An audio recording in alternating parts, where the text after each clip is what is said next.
Olá amigos, estou a pedido do Luiz Felipe de Orleans e Bragança elaborando um mini currículo da minha pessoa. É muito difícil falar de si mesmo, porém farei um breve resumo aqui para vocês. Nasci em 1966, portanto envolto em turbulências políticas da época. Graduei-me em Direito, minha primeira formação foi jurídica, em 1988, portanto no ano da formação da nossa Constituição promulgada em 5 de outubro de 1988, com o epíteto, o apelido de Constituição Cidadã, da qual eu sou um crítico, tá? Porque nunca compreendi essa Constituição como uma Constituição cidadã, que honrasse o epíteto que possui, o apelido que possui. Então, essa é uma questão básica, porque para mim, uma Constituição cidadã deve prestigiar o cidadão, alforriar o cidadão. E isso só é possível através de um processo de descentralização de poder. Toda a legislação, todo o sistema cuja a concentração de poder seja a realidade daquele sistema, não é cidadã. Esse é um primeiro conceito. Tá? Então, desde 1988, quando me formei, e quando a Constituição foi promulgada, eu já tenho essa postura de crítico mordaz dessa Constituição. Eu tenho múltiplos interesses no campo filosófico, no campo das ciências, gosto muito de estudar temas jurídicos, a questão da justiça. A psicologia é um ramo que eu realmente gosto muito, tanto a questão das forças da psicologia, as 4 forças, passando pela psicanálise, passando pela psicologia humanista, chegando até na psicologia transpessoal e integral. Temos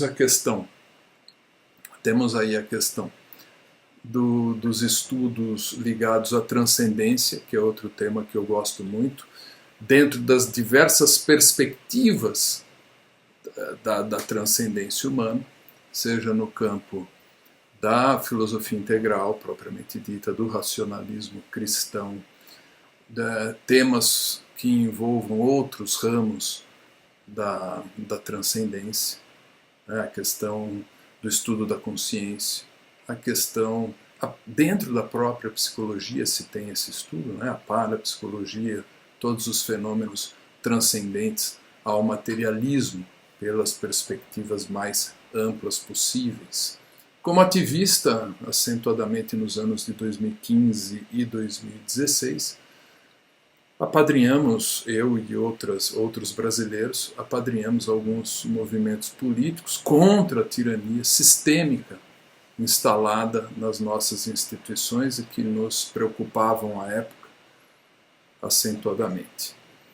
Esse ativismo acaba por permanecer até hoje, um ativismo que damos continuidade, agora inclusive dentro desta situação, com a proposta de uma nova Constituição. Temos aí a questão acadêmica. Em 2017 eu retorno à minha vocação acadêmica, após alguns cursos aí de pós-graduação, algumas situações, resolvi voltar para o banco das universidades, para o banco de escola, na questão da filosofia. Tá? Cursei, fiz a formação filosófica, que me foi muito útil, muito embora eu tenha constatado os problemas gravíssimos de uma doutrinação política quase partidária ou até mesmo partidária dentro das universidades. Esse é um problema grave que o Brasil enfrenta. Tá? É um problema de difícil solução, dificílima solução. Em 2022, projeto para mim mesmo me envolver com o texto constitucional que ajudei a escrever. Então, fiz várias amizades, notáveis juristas, preciosos amigos com quem tive a honra de compartilhar as reflexões sobre o texto constitucional que ora é apresentado a vocês. Tá, amigos pelos quais, por quem eu construí um histórico de irmandade e de muita confiança.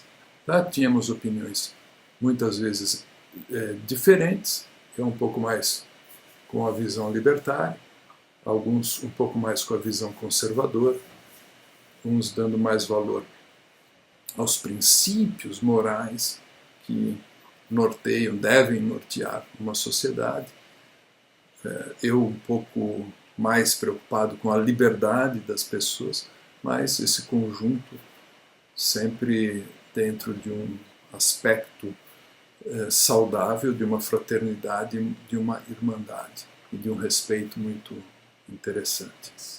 Há uma necessidade de sabermos, ou pelo menos termos uma noção, de quais são as 4 principais perspectivas políticas. Número 1, libertarianismo, a perspectiva libertária, e quais as vantagens, os benefícios, qual a informação que essa pesquisa, que esse conceito libertário nos traz. A outra questão, a outra perspectiva seria a perspectiva liberal clássica, dentro do liberalismo clássico, estilo europeu, nada a ver com o liberal norte-americano, que é uma outra situação. Tá? A terceira vertente política, o conservadorismo, tá? O verdadeiro conservadorismo, não o que tem muita confusão nessa seara.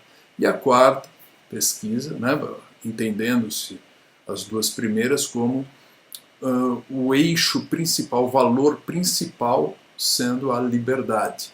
Uma repudiando, né, a primeira, o libertarianismo, repudiando qualquer interferência estatal em qualquer tema. O liberalismo clássico aceitando a interferência estatal, só que de maneira moderada, né, fomentando um Estado controlado, onde os governos e a própria entidade estatal tem limites, né, limites muito bem definidos. O conservadorismo com uma prioridade nos valores morais, particularmente em relação à vida, a integridade física, a vida, né, o respeito às situações demonstradas como válidas pela história da humanidade, não é um modismo qualquer. Valores como o amor ao próximo, essa situação do respeito, etc, etc. Valores consagrados pelo tempo, vamos dizer assim. Depois temos aí como a última perspectiva política seria o estadismo, né? Ou seja, a solução, esse ismo, né, em todas as vertentes, como caminho de. Então, o estadismo, o caminho pelo Estado, né, um Estado assistencialista, um Estado, o que se convencionou chamar de Estado de bem-estar social, que é um questionamento, né, se ele causa bem-estar mesmo e se é tão social assim. Tá? Essas vertentes estão muitas vezes em conflito e, para um texto constitucional, tivemos grandes debates sobre essas vertentes. Tá? Eu julgo esse meu estudo em particular com essas fricções entre as várias vertentes, julgo que tenha sido bastante útil para o texto constitucional. Eu, confessadamente, um pouco mais ligado aos valores ligados à liberdade. Né? A liberdade, eu prezo muito esses valores, muito embora tenha dentro de mim valores tidos como esses tais que o tempo validou. Né? O tempo conservou e validou. Né? O amor ao próximo, esse lado, até meus colegas, gentilmente, com muita bondade, me colocam a questão do humanismo, etc, etc. Tá? Me vejo mais ligado à liberdade e eles me veem mais ligados ao humanismo, no aspecto humanitário. Enfim, são visões. De qualquer forma, essa apresentação mínima, né, muito reduzida dessas 4 visões, são muito caras ao debate político atual. E vejo como um problema grave, que já mencionei aqui nessa minha apresentação, que é um problema que não é debatido nas universidades, nem mesmo em temas voltados à política. Isso é gravíssimo. Então eu vejo o que as universidades elas colocam uma questão muito apologética de uma determinada vertente e sequer mencionam as outras vertentes. Tá? Numa postura muito preocupante. Tá? Nós precisamos urgentemente libertar nossas mentes, nossos paradigmas para aquilo que nós mesmos desejamos. Isso é liberdade. Então essa é a questão. Só que, para termos essa escolha, temos que pelo menos apresentar esse leque de opções à população. Esta nova Constituição é justamente a apresentação de uma alternativa, de um leque diferente ao Estado excessivamente agigantado que traz a Constituição de 1988. Focada na concentração de poder, e a atual Constituição, e esta Constituição, né, que ousamos apresentar aos senhores, focada na descentralização, portanto com vetor oposto. Então, uma centraliza poder, a outra pretende descentralizar poder, obviamente respeitando o princípio da subsidiariedade. Aquilo que o indivíduo não dá conta, e somente naquilo que ele não dá conta, galga-se o andar de cima, o patamar superior.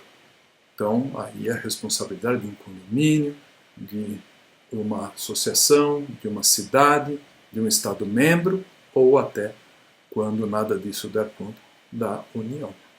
Então, há que se respeitar o princípio da subsidiariedade.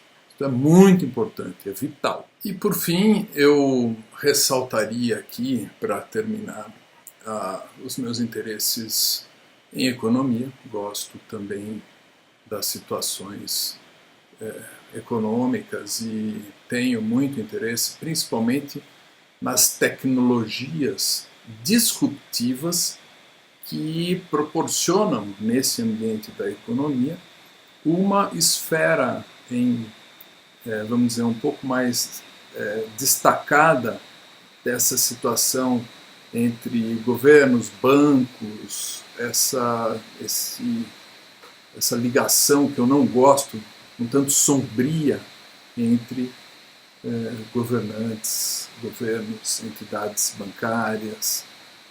Eu penso que a economia deveria estar totalmente apartada dessa questão política. Explodindo as bolhas agora, envolvendo uma área na outra, nós percebemos muitas vezes que limites tributários, constitucionais, o limite dos tentáculos tributários permitidos pela Constituição ao Estado, aos governos, em geral são desrespeitados. A Constituição é quebrada pelos próprios governos, pelos próprios governantes, quando colocam a emissão de papel moeda, o aumento da base monetária de maneira irresponsável e colocando um tributo, entre aspas, que não é chamado de tributo, tecnicamente. Essa é a inflação. A inflação nada mais é do que esse tributo extra, com outro nome, disfarçado, que vai sorrateiramente minando os bens, o patrimônio da população e concentrando esse patrimônio àqueles que estão mais próximos da emissão do dinheiro, da moeda. Tá? Portanto, gosto sim das tecnologias disruptivas na tecnologia da troca. E essa Constituição aceita essa questão, e o que me dá grande satisfação. Tá? Então, no campo da economia, temos uma boa proteção constitucional contra a tirania. Aliás, a tirania é tema do meu interesse também. Tá? Estudo muito essa questão da tirania, até onde vai os limites do indivíduo E isso aí todo mundo, usando o bom senso, consegue enxergar facilmente. O ponto cego, eu vejo que as pessoas não compreendem bem aonde está o limite do coletivo em relação ao indivíduo. Essa via é de mão dupla e as pessoas facilmente enxergam apenas uma face dessa moeda. A outra face, que o coletivo também tem limites em relação ao indivíduo, essa face é pouco estudada. É o que se chamou, alguns filósofos, né, poderia citar vários, mas citarei um apenas por curiosidade, José Ortega y Gasset, com a questão do homem-massa.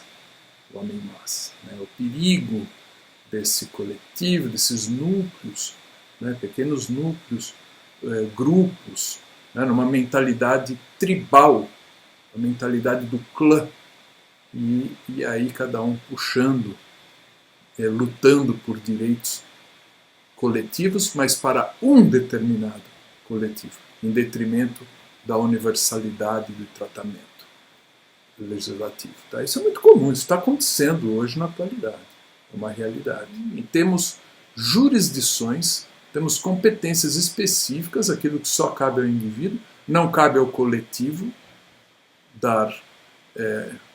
se intrometer na questão personalíssima, e também tem questões onde o indivíduo deve respeitar o coletivo. Tá? Esse respeito recíproco é um dos grandes desafios da atualidade. E assim encerro meus comentários, confessando esse meu interesse fortíssimo pela profilaxia da tirania. E, em conclusão, assim me apresento a vocês como um brasileiro, um irmão aqui de vocês brasileiro, preocupado com o nosso Brasil, preocupado com a tirania hoje solta dentro das instituições brasileiras, que nos preocupa muitíssimo.